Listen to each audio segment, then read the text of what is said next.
கிறிஸ்துவுக்குள் அன்பான கர்த்தருடைய பிள்ளைகளே, இன்றைய வேத வசனமும் ஜெபமும் 1 கொரிந்தியர் புஸ்தகம் 10ஆம் அதிகாரம் 13ஆம் வசனம். மனுஷருக்கு நேரிடுகிற சோதனையே அல்லாமல் வேறே சோதனை உங்களுக்கு நேரிடவில்லை. தேவன் உண்மையுள்ளவராய் இருக்கிறார். உங்கள் திராணிக்கு மேலாக நீங்கள் சோதிக்கப்படுகிறதற்கு அவர் இடம் கொடாமல் சோதனையை தாங்கத்தக்கதாக சோதனையோடு கூட அதற்கு தப்பிக்கொள்ளும்படியான போக்கையும் உண்டாக்குவார். என் அன்பு கர்த்தருடைய பிள்ளைகளே, மனுஷருக்கு நேரிடுகிற சோதனை அல்லாமல் வேறே சோதனை உங்களுக்கு நேரிடவில்லை என்று கர்த்தர் உங்கள் வேதம் சொல்லுகிறதை நாம் பார்க்கிறோம். ஒவ்வொரு மனுஷன் என்னென்ன சோதனையில் அகப்படுவானோ அந்த சோதனை தான் உங்களுக்கு வருகிறது. ஆனால் ஆண்டவர் உண்மையுள்ளவராக இருக்கிறாராம். அவருக்கு தெரியும் உங்களுக்கு வருகிற சோதனை எல்லாம் கர்த்தருக்கு தெரியும்.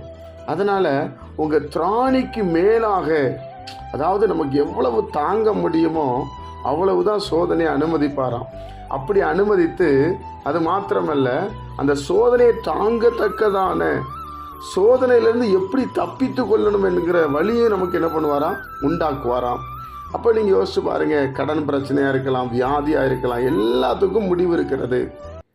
தற்கொலை முடிவு அல்ல, சாவு முடிவு அல்ல. எந்த காரியம் செய்திருந்தாலும் அதை தாங்குவதற்கும் அதை மேற்கொள்வதற்கும் பலன் இருக்கிறது. அதை அந்த நேரத்தில் முடிக்க அவர் வல்லமையுள்ளவராக இருக்கிறார் என்பதை அப்போஸ்தலனாகிய பவுல் இங்கே கொரிந்தியர் பட்டத்துக்கு எழுதுகிறார்.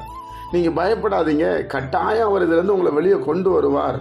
சோதனையோடு கூட அதுக்கு தப்பிக்கொள்ளும்படியான போக்கை உங்களுக்கு உண்டாக்குவார்.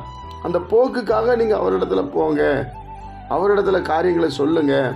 இது மாதிரி ஒரு பெரிய சோதனை என்னால் தாங்க முடியல, இந்த சோதனையிலேருந்து நான் வெளியே வரணும் ஐயா, எனக்கு நீங்கள் உதவி செய்யுங்க, எனக்கு ஹெல்ப் பண்ணுங்க தெய்வனேன்னு சொல்லி கூப்பிடுங்க. அதைத்தான் அவர் சொல்லுகிறார். என் அன்பு கர்த்தருடைய பிள்ளைகளே, எல்லா மனுஷனுக்கு இருக்கிற பிரச்சனை தான் நமக்கு வருது. நம்ம நினைக்கிறோம் எனக்கு தான் அந்த பிரச்சனை, எனக்கு இருக்கிற பிரச்சனை யாருக்குமே இல்லைன்னு நீங்கள் நினைக்காதீங்க. அந்த பிரச்சனையிலிருந்து அவர் வெளியே வருவதற்கு தான் ஆண்டவர் அப்படி பேசுகிறார்.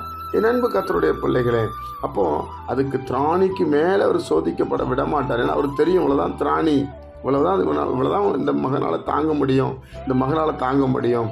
அது மாத்திரமல்ல, அந்த இடங்கள சோதனையை தாங்கி அதை ஜெயிக்கிறதுக்கு பலனை நமக்கு தர உண்மையுள்ளவராக இருக்கிறார். பயப்படாதீங்க, நிச்சயமாக நன்மை நடக்கும். ஜெபிப்போமா? பரிசுத்த பிதாவே, உங்களுடைய குமாரன் இயேசு கிறிஸ்துவின் நாமத்தில் நாங்கள் வருகிறோம். உயிர்த்தெழுந்த ஆண்டவருடைய வல்லமை இப்பொழுது இறங்கி வரட்டும். சமாதானத்தின் தேவன் ஆளுகை செய்ய உங்கள் ரத்தத்தை இப்பொழுது இயேசு கிறிஸ்துவின் நாமத்தினாலே ஒவ்வொரு மேலையும் நாங்கள் தெளித்து அனுப்புகிறோம். இதை கேட்கிற ஒவ்வொரு பிள்ளைகளையும் நீங்கள் ஆசீர்வதிங்க ஆண்டவர். இந்த நாளை எங்களுக்கு ஆசீர்வதித்து தாங்க, தாங்கிக் கொள்ள மேற்கொள்ள பலன் தாங்க. இயேசுவின் மூலம் பிதாவே, ஆமென்.